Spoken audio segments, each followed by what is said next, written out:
Welcome to episode 67 of Gods and Heroes of Ancient Greece. My name is MyLinda Butterworth, and today we continue with the tales of Troy and part 2 of Agamemnon and Iphigenia.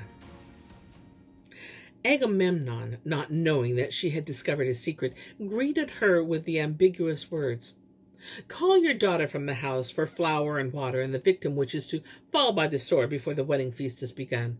All this will be done soon in readiness." "Indeed," cried Clytaemnestra, and her eyes flashed ominously. "Come, Iphigenia, for you are well aware of your father's design, and bring your little brother Orestes with you." And when the girl came, she continued, "See, Agamemnon, here she stands, obedient and at your mercy. But first, let me ask you a question. Tell me without evasion or lies whether you have plotted to kill your daughter and mine." For a long time, the king stood silent. At last words broke from him. "Oh, fate! Why have you revealed my secret?" "Now, hear me to the end," said Clytaemnestra. "I shall pour out to you all that is rankling in my heart. Our marriage began with a crime.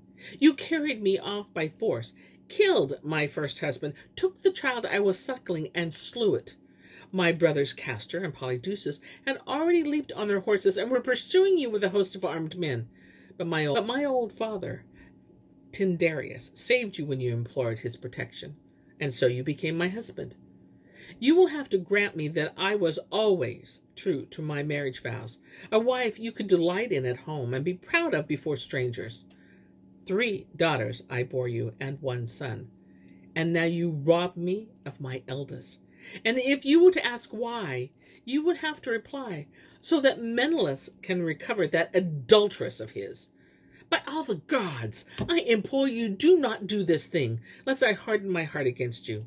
Do not harden yours against me. You want to sacrifice your daughter? What prayer will she utter as you slay her? What boon will you ask of her as she dies? A return as unlucky as the outset of your voyage? Or do you perhaps expect me to call blessings down upon you? I could not well invoke the gods in behalf of a murderer. Why must it be your child that falls as the victim? Why do you not say to the Achaeans, 'If you wish the fleet to go to Troy, cast lots to decide on whose daughter is to die'? Why should I, your faithful wife, lose my child, while he in whose cause you are going to war, Menelaus, can freely rejoice in his daughter Hermione, while his faithless wife knows that her child is safe and well in Sparta? Tell me, if I have said a single word that is untrue, but if you admit that I have spoken only what is true, then do not kill your daughter. Listen to the counsel of your heart." And now Iphigenia knelt at her father's feet, and her voice faltered as she spoke. "Had I the magic voice of Orpheus, which could move stones, my father, I should speak eloquent words to rouse your compassion, but alas, I have no arts. I can only weep and embrace your knees with my arms instead of the olive spray. Do not let me die so young. The light of earth is sweet.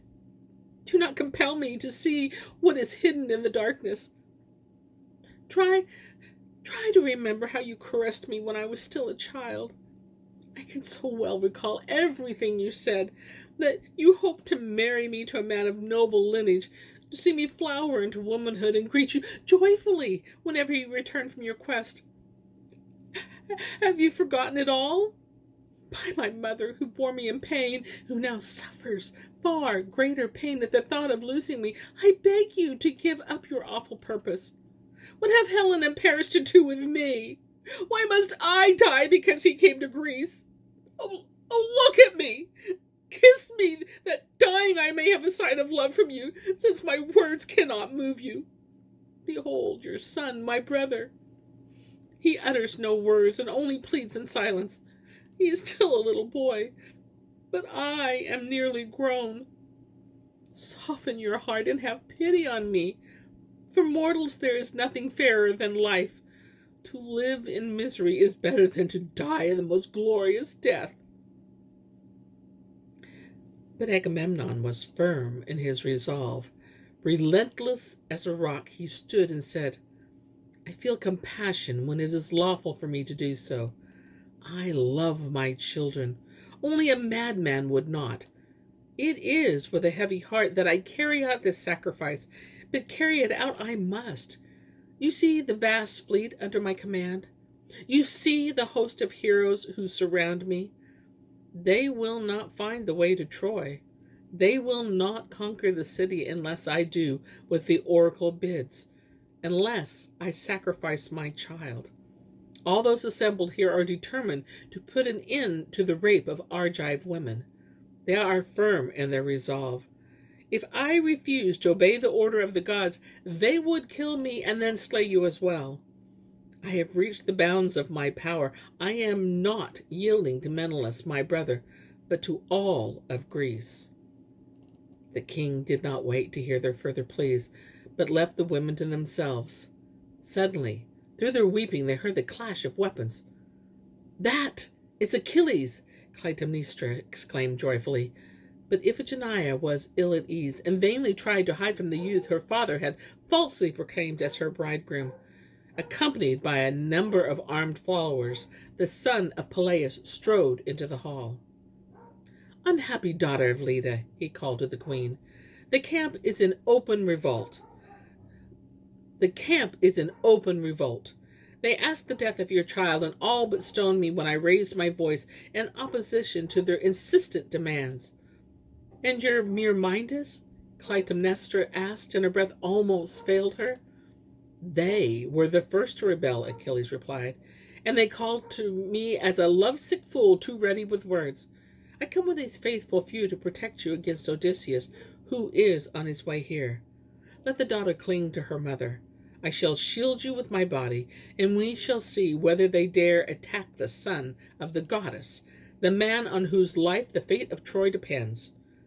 These last words, quickened by a glimmer of hope, restored at least a degree of composure, but Iphigenia extricated herself from her mother's embrace, lifted her head, and confronted the king and the son of Peleus with courage and decision.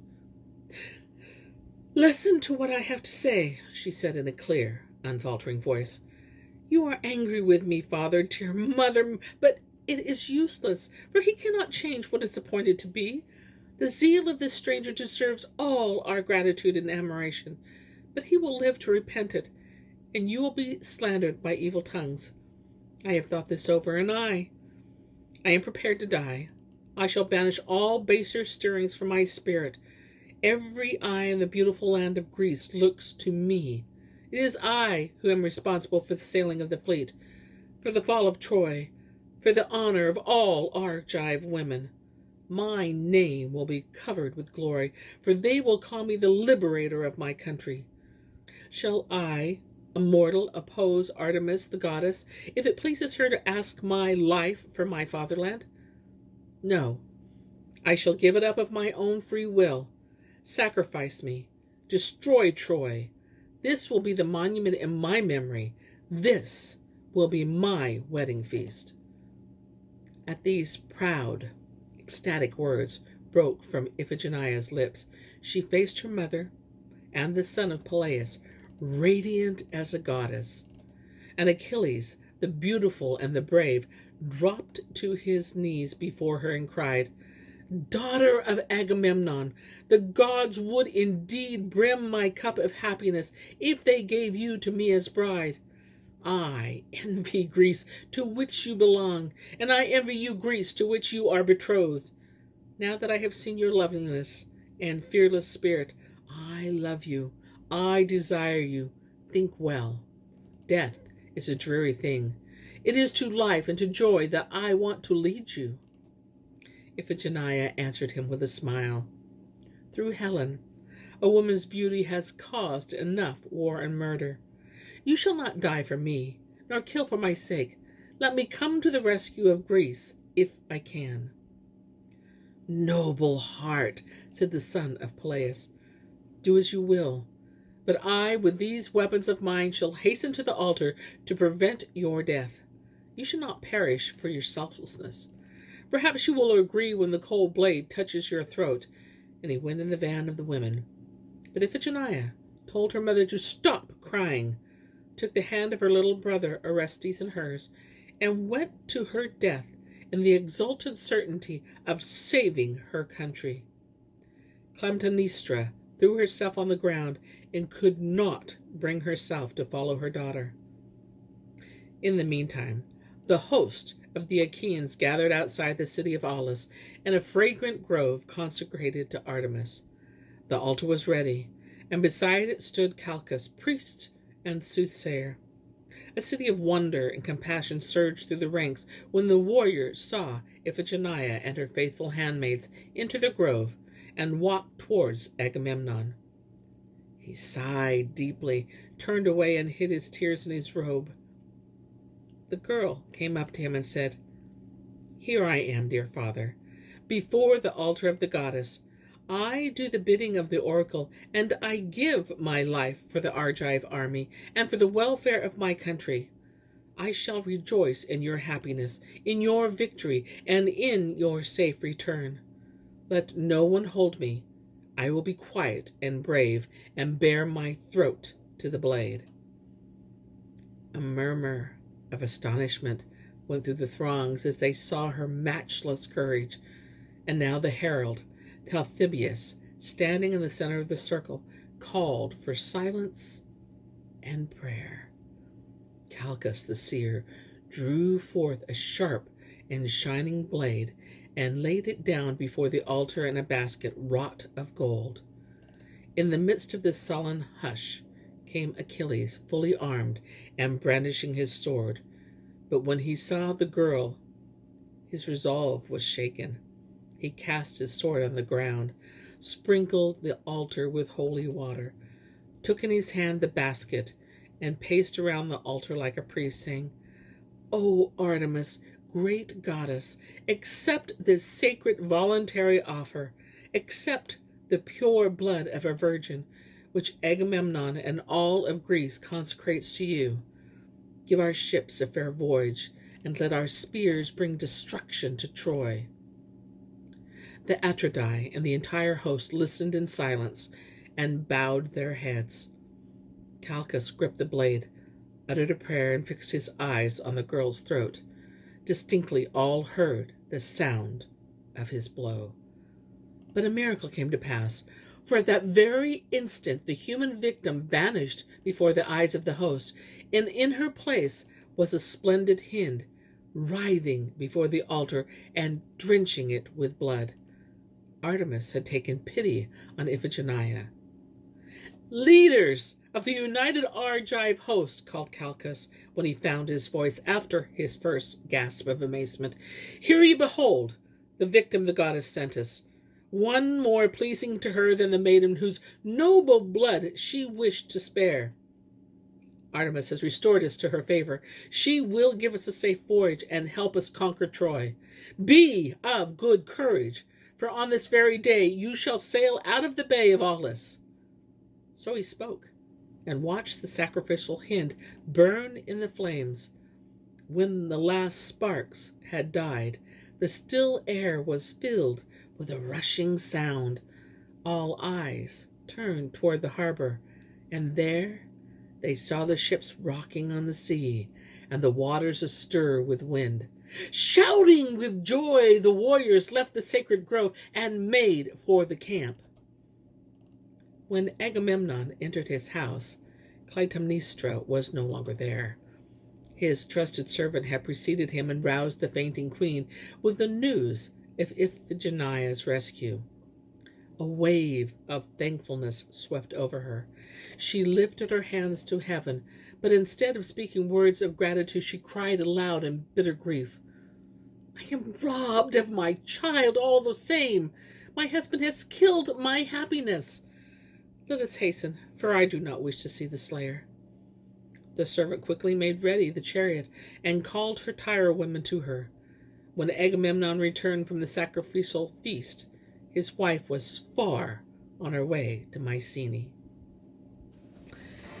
And here is where I end my tale for today. But I'll be back with more tales. Many more tales. Until then, my friends, enjoy the journey.